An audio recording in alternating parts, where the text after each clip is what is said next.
नमस्कार, मैं हूं आशुतोष त्रिपाठी और आप देखना शुरू कर चुके हैं हिंदुस्तान संवाद। 26 मई 2014 15वें प्रधानमंत्री के तौर पर नरेंद्र मोदी जी ने शपथ ग्रहण की और मोदी है तो मुमकिन के नारे के साथ में स्लोगन के साथ में अपना सफर शुरू किया। 11 साल हो चुके हैं और आज सोशल मीडिया पर एक पोस्ट देखी, अनडिक्लेयर्ड इमरजेंसी 11 साल एक तानाशाह। कागज पर इमरजेंसी नहीं है लेकिन हवा में डर है, सवाल करने पर एफआईआर है और सच्चाई बोलने पर देशद्रोह है।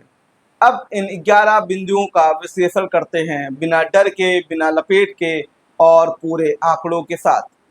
संविधान पर हमला, संसद का मानसून सत्र 2023 विधेयक पेश हुए। 17 बिल 30 मिनट से कम चर्चा में पास कर दिए जाते हैं। यूएपीए, सीएए, कृषि कानून तीनों बिना व्यापक बहस के लागू कर दिए जाते हैं। 2020 में संसद की 18 बैठकों में विपक्ष को बोलने का औसत समय सिर्फ 14.1% रखा गया। क्या ये लोकतंत्र है या विधायिका का अपहरण है, आप ही बताएं। मीडिया पर कब्जे की बात करें तो 2014 में भारत प्रेस फ्रीडम इंडेक्स में 161वें स्थान पर पहुंच गया। पाकिस्तान 150वें पे, अफगानिस्तान 152वें नंबर पर। वहीं पर 2014 में यही रैंकिंग 140 के आसपास थी भारत की।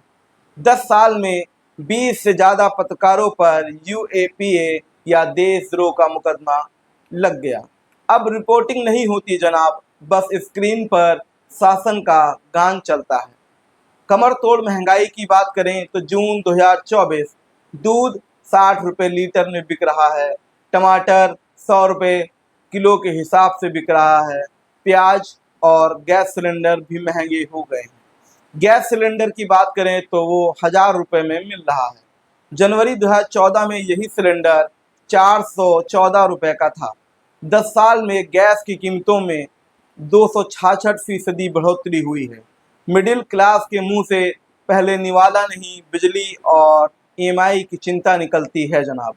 रिकॉर्ड तोड़ बेरोजगारी की बात करें तो CMIE का डेटा कहता है मार्च 2024 में राष्ट्रीय बेरोजगारी दर 7.8% रही। युवा बेरोजगारी जो 20 से 24 आयु के वर्ग के लोग थे उनकी 42.3% रही। 2014 में वादा था हर साल 2 करोड़ नौकरी देने का, मतलब 11 साल में 22 करोड़ नौकरियां होनी चाहिए थी, पर हुई कितनी सरकारी डेटा है ही नहीं हमारे पास। चुनाव की खुली चोरी का भी आरोप लगता आ रहा है। वीवीपीएटी की 100% गिनती की मांग को सुप्रीम कोर्ट ने अप्रैल 2024 में खारिज कर दिया। 2019 के बाद 6 राज्यों में ईडी रेड से पहले सत्ताधारी पार्टी बदली और तुरंत केस बंद हो गए। क्या ये चुनाव है या सत्ता की पूर्व लिखित स्क्रिप्ट है, ये आप ही बताएं।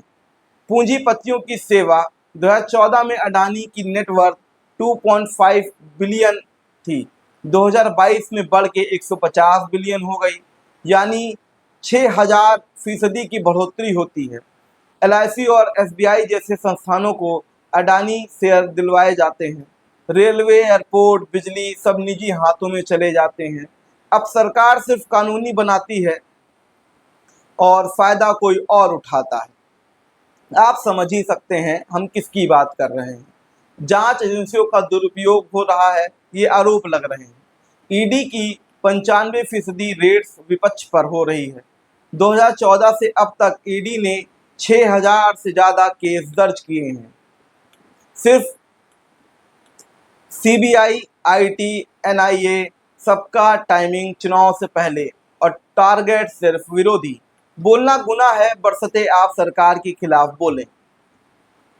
8वां बात करें तो जो सवाल पूछे वही देशद्रोही। देशद्रोही का मामला दर्ज हुआ कन्हैया कुमार के ऊपर, उमर खालिद के ऊपर, राणा अयूब के ऊपर, सिद्दीकी कप्पन के ऊपर। पत्रकार मोहम्मद जुबैर को ट्वीट के लिए जेल भेज दिया जाता है। ITI पूछो तो जवाब नहीं, पोस्ट लिखो तो नोटिस मिल जाता है। अब देशभक्ति की परिभाषा सरकार जो जो कहे वही सच मानो तो आप देशभक्त हो। विपक्ष की आवाज को दबाने की बात करें तो संसद के शीतकालीन सत्र 2023 में 145 सांसदों को सस्पेंड कर दिया गया। भारत के इतिहास में रिकॉर्ड बना लिया गया। संसद में विपक्ष बोलना चाहे तो माइक बंद हो जाता है, सड़क पर बोले तो लाठी चार्ज हो जाता है। लोकतंत्र के नाम पर मोनोलॉग चल रहा है। अभिव्यक्ति की आज़ादी पर ताला भी लग गया, ऐसा लोग कहते हैं। भारत ने 2023 में 84 बार इंटरनेट बंद किया गया। दुनिया में सबसे ज़्यादा बार भारत में ही इंटरनेट सुविधाओं को बंद किया गया। बीबीसी डॉक्यूमेंट्री बैन कर दी गई, ट्विटर अकाउंट को ब्लॉक कर दिया गया, यूट्यूब वीडियो को भी हटाया गया। 2020 से 2024 के बीच 200 से ज़्यादा सोशल मीडिया पोस्ट पर आईटी एक्ट के तहत कार्रवाई भी की गई। सवाल पूछो तो अकाउंट सस्पेंड, विडंबना देखिए, डिजिटल इंडिया अब डिजिटल मुक्ता बन गया है। आप समझ सकते हैं मैं किसकी बात कर रहा हूँ।